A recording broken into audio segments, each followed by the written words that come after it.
नमस्कार, आप देख रहे हैं 10 की डिस्कवरी। आपके साथ मैं हूं रवि ठाकुर। देश के प्रधानमंत्री नरेंद्र मोदी और पश्चिम बंगाल की मुख्यमंत्री ममता बनर्जी, ये देश के दो ऐसे नेता हैं जो कब क्या सोच रहे होते हैं, कब क्या करने वाले होते हैं, कोई पहले से अंदाजा नहीं लगा पाता। ममता और मोदी के माइंड में क्या चल रहा है, इसका पूर्वानुमान नामुमकिन है। लेकिन चुनाव से पहले कई कयास लगाए जा रहे हैं। आज हम बंगाल चुनाव में इन्हीं कयासों की डिस्कवरी करेंगे। आज की पहली डिस्कवरी में आप देखेंगे प्लास्टर पोस्टर से खेला। आज की दूसरी डिस्कवरी में आप देखेंगे ममता के माइंड में क्या चल रहा है। आज की तीसरी डिस्कवरी में आप देखेंगे जख्मी बाघिन के आंदोलन। इसके अलावा आज आपको बंगाल की 70 साल पुरानी दुर्लभ डिस्कवरी भी दिखाएंगे। अभी देखिए ममता के माइंड गेम की डिस्कवरी। भारत माता की, भारत माता की। दीदी, आपके पैर में चोट आई, आप इतनी आहत हो गई। मेरे 130 कार्यकर्ता जिनकी जान आपकी राजनीतिक हिंसा ने ली है, उनकी माताओं का दर्द आप जानती है। চাইনা চাইনা বিজেপিকে চাইনা। নিহত বাঘের থেকেও আহত বাঘ আরো ভয়ঙ্কর। आपने लोकतंत्र के नाम पर लूट तंत्र को बढ़ावा दिया, इसलिए बंगाल में कमल खिल रहा है। केवल ड्रामा, এটা তো পুরনো অভ্যাস না। के लिए नाटक किया और कुछ नहीं। अभी एक नोटंकी की जरूरत है।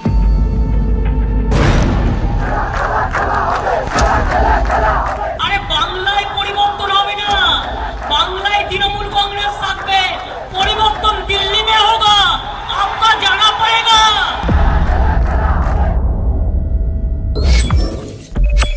আমার শরীরে যন্ত্রণা আছে, কিন্তু আমার যন্ত্রণার থেকেও সাধারণ মানুষের যন্ত্রণা অনেক বেশি। তাদের ভালো থাকতে হবে, তাদের সুস্থ থাকতে হবে, বাংলায় শান্তি রক্ষা করতে হবে। सफेद साड़ी, एक पैर में हवाई चप्पल, दूसरे पैर पर प्लास्टर और व्हील चेयर पर बैठी कोलकाता के घर घर की दीदी यानी ममता बनर्जी।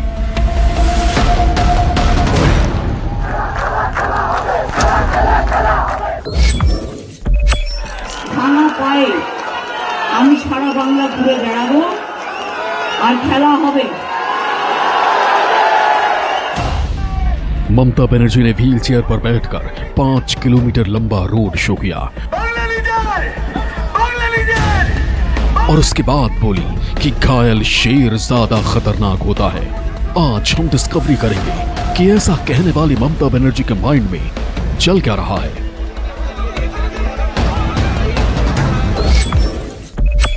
নিহত বাঘের থেকেও আহত বাঘ আরো ভয়ঙ্কর।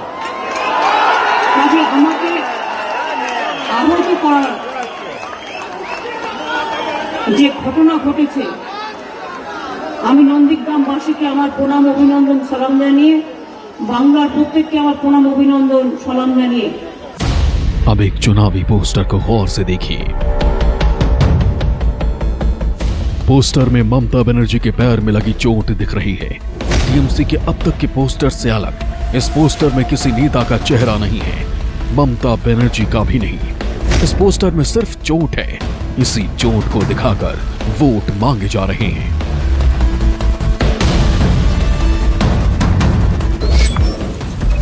दीदी की चोट से वोट का रिश्ता चुनाव में कितना बनेगा ये तो वक्त बताएगा। लेकिन आप देखिए कोलकाता की सड़कों पर कैसी होर्डिंग लगने लगी है। घायल दीदी का पैर, हवाई चप्पल, सफ़ेद साड़ी। मैं आज जो आपको दिखा रहा हूँ, ये सब माहौल बनाने की बात है। दीदी एक बार जब टूटे पैरों से अब चुनावी मैदान में उतरेंगी, चुनावी सभाओं में जाएंगी, व्हील चेयर्स पे जाएंगी, तो उसका क्या माहौल बनेगा, कितनी सहानुभूति मिलेगी। और दीदी जिस तरह का पहले भी आपने देखा होगा, कई बार इस तरह की घटनाएं दीदी के साथ हुई हैं। ममता बनर्जी ने अंगद की तरह प्लास्टर चढ़ाकर पांव जमा दिया है। इस प्लास्टर पॉलिटिक्स की कोई काट बीजेपी के पास नहीं है। पोस्टर पर बंगाल के मतदाताओं से अपील है और नीचे लिखा है खेला होबे। इस पोस्टर का असर देखिए। जो पोस्टर दिख रहा है ये भी कह रहा है कि खेला तो होगा। क्या लिखा हुआ है इस पर? বন্ধু আবার আসছো কবে ভাঙা পাই খেলা হবে। खेला होवे। খেলা হবে। हाँ, तो इसका मतलब क्या हुआ? मतलब बंधु फ्रेंड আসছো কবে टूटा पाँव खेला হবে। टूटा पाँव खेला হবে। इसका मतलब ये हुआ कि बंधु आप लोग कब आओगे? टूटे पाँव से मैं उतर चुकी हूँ मैदान में, खेला कब होगा, यही मतलब? वही, हाँ वही मतलब खेला कब होगा। खेला होवे। खेला तो होवे। हाँ खेला तो होवे। इसका कुछ असर होगा होर्डिंग का? होर्डिंग का भी कुछ असर होगा, जरूर असर होगा। क्या बताएंगे, अनजात क्या बता सकते हैं, कोई गारंटी नहीं है आने का कि आने का, संभावना नहीं है। 50-50 है, अनजादा नहीं भी आ सकती। नहीं भी आ सकती है। ममता बनर्जी की पहचान उनकी सादगी है। सफेद साड़ी और पैरों में हवाई चप्पल है, लेकिन अब पैर पर चढ़ा प्लास्टर टीएमसी और दीदी की नई पहचान है। घायल ममता बनर्जी पर प्लास्टर लगे पैरों पे हवाई चप्पल पहनकर और व्हील चेयर पर बैठकर रोड शो में शामिल हो रही हैं। वो अपने दर्द को बार बार जिक्र कर रही हैं। बंगाल में जगह जगह उनके प्लास्टर वाले लगे पैर को पोस्टर लगे हुए हैं। सवाल यह है कि ममता के माइंड में क्या चल रहा है और क्या बीजेपी के पास टीएमसी के व्हील चेयर वाली पोस्टर पॉलिटिक्स की कोई काट है? दीदी, आपके पैर में चोट आई, आप इतनी आहत हो गई हो। मेरे 130 कार्यकर्ता जिनकी जान आपकी राजनीतिक हिंसा ने ली है, उनकी माताओं का दर्द आप जानती है? ममता बनर्जी के खिलाफ बीजेपी ने पूरी ताकत झोंक रखी है। ममता के लिए प्रचार की कमान संभालने वाले शुभेंदु अधिकारी भी इस बार दीदी के खिलाफ है। ऐसे में व्हील चेयर पर उतरी ममता बनर्जी ये इमोशनल संदेश देने में कामयाब हो रही है कि उनके खिलाफ एक महिला बनाम पूरी फौज वाला माहौल बना दिया गया है। ममता की व्हील चेयर भाषणों में दर्द के जिक्र की काट अभी बीजेपी के पास नहीं है। ममता का माइंड में है प्री पोल सिनेरियो और बीजेपी का माइंड में है पोस्ट पोल। बीजेपी और ममता दोनों ने जो पैंतरा थी वो दिखा चुका है। ममता की पैंतरा कोई व्हील चेयर में अटका हुआ नहीं है। उन्होंने जो मास्टर स्ट्रोक दिया था वो नंदीग्राम से चुनाव लड़ने का और दूसरा कहीं से नहीं खड़ा होने का जो डिसीजन लिया था, उसी दिन से बंगाल के चुनाव का एक मोड़ ले चुका है। उसके खिलाफ बीजेपी ने भी सक्सेसफुली चैलेंज उसका लिया और शुभेंदु को वहां से खड़ा कर दिया, वो भी सिंगल सीट है। बीजेपी में कहा जाता है कि आगे क्या होने वाला है ये या तो प्रधानमंत्री नरेंद्र मोदी को पता होता है या फिर उनके सबसे करीबी अमित शाह को। पीएम मोदी के फैसले अप्रत्याशित होते हैं। इसी तरह ममता बनर्जी भी अनप्रेडिक्टेबल हैं और उनका खेला समझना मुश्किल है। अब ये नहीं चलेगा, अब ये खेल नहीं चलेगा। आप मुझे बताइए साथियों, ये खेल बंद होना चाहिए कि नहीं होना चाहिए? ये खेल बंद होना चाहिए कि नहीं होना चाहिए? ये खेल खत्म होना चाहिए कि नहीं होना चाहिए? दीदी, ये आवाज सुनिए, ये शंखनाद सुनिए। আমার জীবনে অনেক আঘাত, অনেক প্রত্যাঘাতের মধ্যে দিয়ে, অনেক লড়াইয়ের মধ্যে দিয়ে আমি পেরিয়ে এসেছি। কিন্তু I never bow down my head। এবং এখনো বলি, যখনই কেউ আমাকে জিজ্ঞেস করেছে দিদি আপনার যন্ত্রণা কেমন আছে, আমি বলি যন্ত্রণাটা এখন থাকবে। আমাকে ডক্টর 15 দিন বেড রেস্ট নিতে বলেছিলেন, কিন্তু আমি যদি বেড রেস্ট নিই তাহলে বাংলায় মানুষের কাছে পৌঁছবে কে? जहाँ तक अप्रत्याशित होने की बात है या अनप्रेडिक्टेबिलिटी की बात है, तो मुझे लगता है कि शायद कोई भी किसी भी पॉलिटिशियन के ऊपर ये सही बैठता है। ये शायद हम सीधे इसी रूप में तो नहीं कह सकते, लेकिन बहुत कुछ इसका हिस्सा ममता बनर्जी पर भी लागू होता है। यहाँ एक बात मैं कहना चाहूँगा कि वो इसे हमें ध्यान रखना चाहिए कि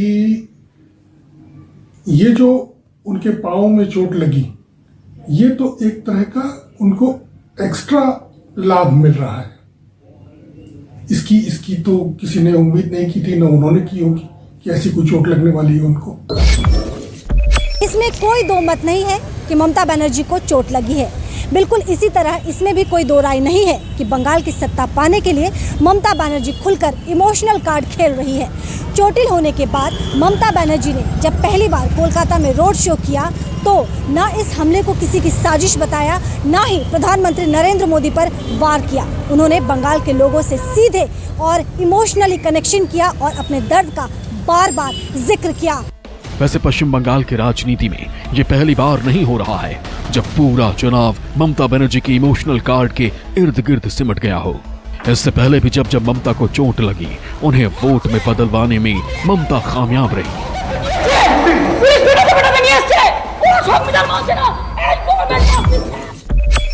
उस बात पे ये व्हीलचेयर को लेकर के पता नहीं, लेकिन दीदी ने अगर कुछ काम किया है उसका इफेक्ट जरूर होगा। मामाटी बनर्जी जैसा ही है और तृणमूल का तो है ही परसेंटेज 70% जीत जाने का।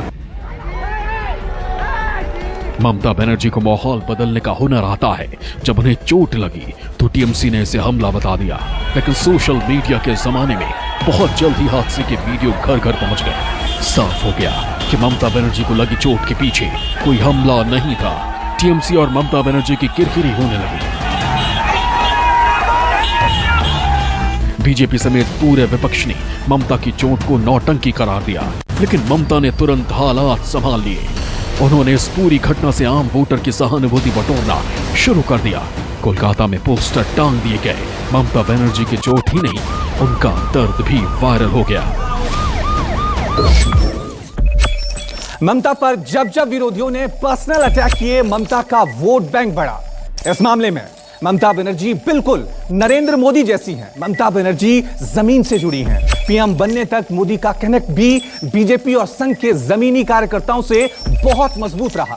ममता बनर्जी और प्रधानमंत्री नरेंद्र मोदी दोनों को ही भारतीय राजनीति के जुझारू और जिद्दी नेताओं में गिना जाता है।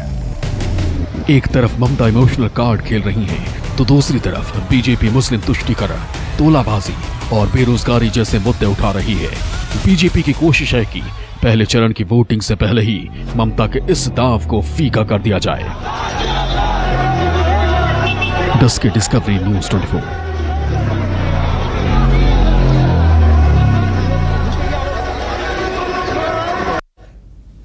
और अब देखिए ममता बनर्जी कैसे फाइटर बनी। आखिर क्या हुआ कि ममता बनर्जी की पहचान सबसे जिद्दी और जुझारू नेता के बन गई।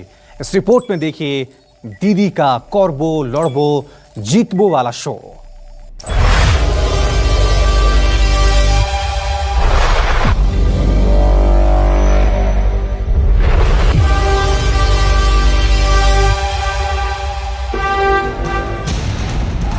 सफेद साड़ी और हवाई चप्पल पहनने वाली ममता बनर्जी इतनी बड़ी नेता कैसे बन गई कि उन्हें टक्कर देने के लिए इतना बड़ा लाभ लश्कर मैदान में है।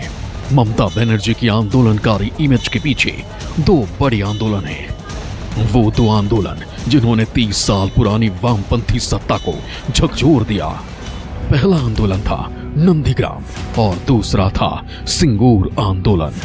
सिंगूर आंदोलन का नतीजा सिर्फ इतना नहीं हुआ कि टाटा जैसी दिग्गज कंपनी को बंगाल के बाहर जाना पड़ा, बल्कि इस आंदोलन ने ममता बनर्जी की ताकत इतनी बढ़ा दी कि 2011 में उन्होंने वामपंथियों को मात देकर इतिहास बना दिया। ममता फिर आंदोलन के मूड में है और ये आंदोलन चुनाव के वक्त हो रहा है।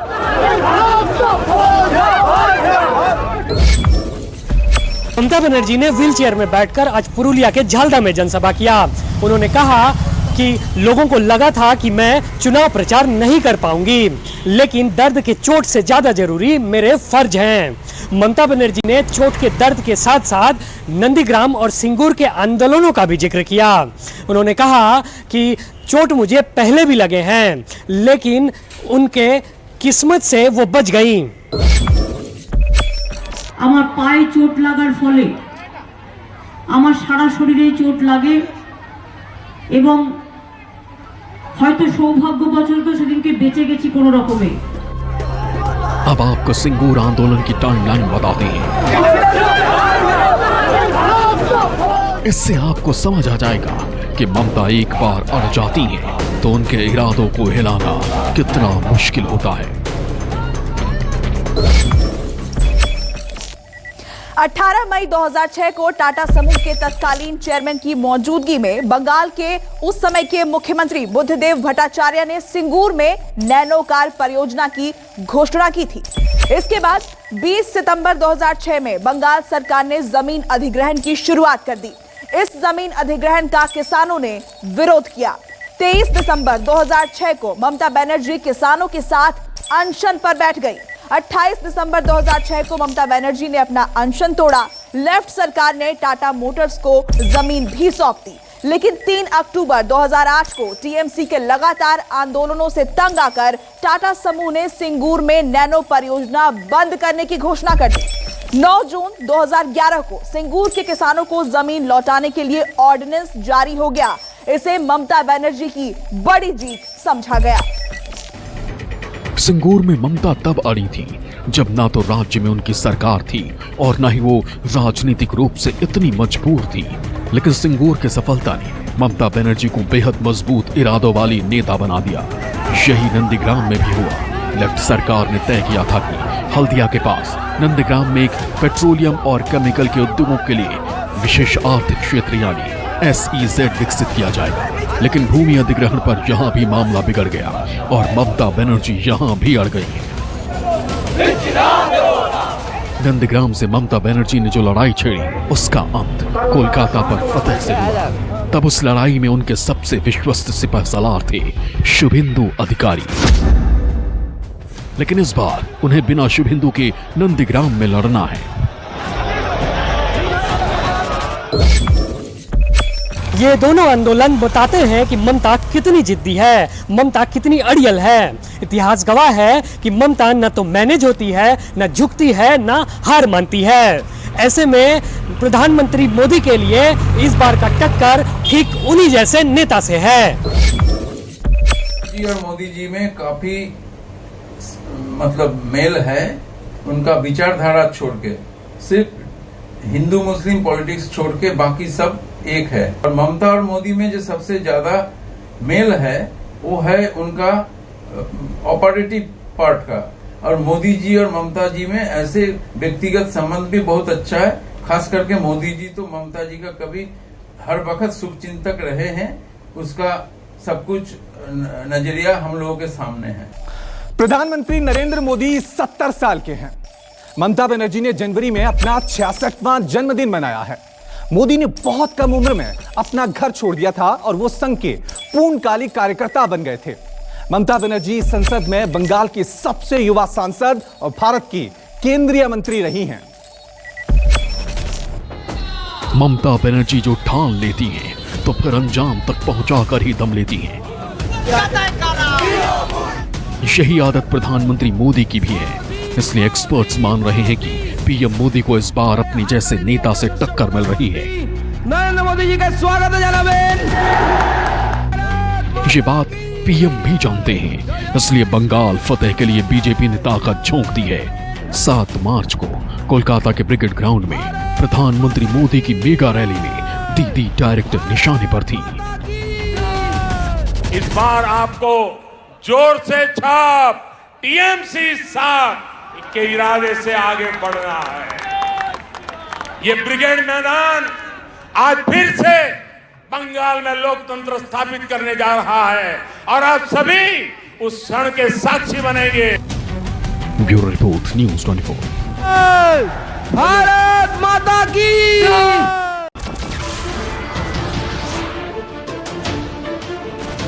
नमस्कार, मैं हूं मानक गुप्ता। अगर आपको हमारा ये वीडियो पसंद आया हो तो इसे लाइक और शेयर जरूर करें। और हाँ, हमें सब्सक्राइब और फॉलो करना ना भूलें ताकि आप देश और दुनिया की कोई खबर मिस ना करें। तो जुड़े रहिए हमारे साथ और देखते रहिए न्यूज़ 24।